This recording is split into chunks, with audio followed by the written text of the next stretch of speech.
తాకట్లో ఉన్న మీ బంగారాన్ని విడిపించి ఆ రోజు ఆన్లైన్ రేటుకి కొంటాం. Sharma gold company. తెలంగాణ ప్రభుత్వం రాష్ట్ర రెవెన్యూ వ్యవస్థలో నవశకం మొదలైంది. ధరణి స్థానంలో భూభారతి వచ్చి చేరింది. ఎన్నికల సమయంలో ప్రజలకిచ్చిన హామీ మేరకు ధరణిని రద్దు చేసి భూముల పరిరక్షణ కోసం భూభారతి చట్టాన్ని సీఎం రేవంత్ రెడ్డి తీసుకొచ్చారు. అంబేద్కర్ జయంతి సందర్భంగా సోమవారం భూభారతి పోర్టల్ ఆవిష్కరించి రెవెన్యూ వ్యవస్థలో సంస్కరణలకు శ్రీకారం చుట్టారు. మరి భూభారతి చట్టం ప్రకారం పాస్బుక్ ఎలా పొందాలి, ఫీజు ఎంత అనే వివరాలను తెలుసుకుందాం.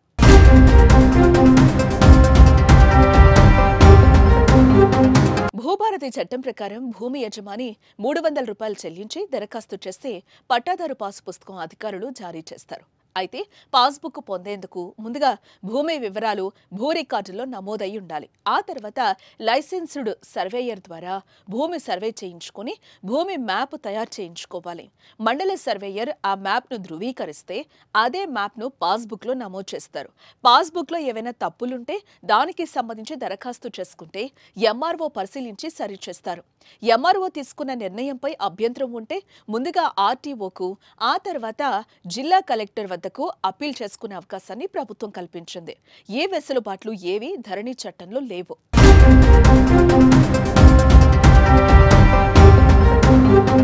రాష్ట్రంలో ఎక్కడైనా ప్రభుత్వ అసైన్డ్ దేవాదాయ భూదాన్ వంటి భూములపై ఎవరికైనా అక్రమంగా పట్టాలు జారీ అయితే వాటిని రద్దు చేయాలని కోరుతూ రాష్ట్ర భూపరిపాలన ప్రధాన కమిషనర్కు కూడా ఫిర్యాదు చేయొచ్చు.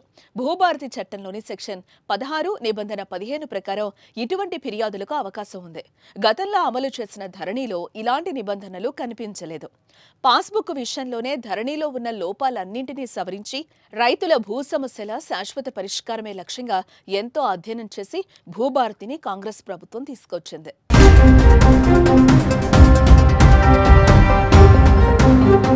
సర్వే విధానంలో కూడా మార్పులు చేశారు.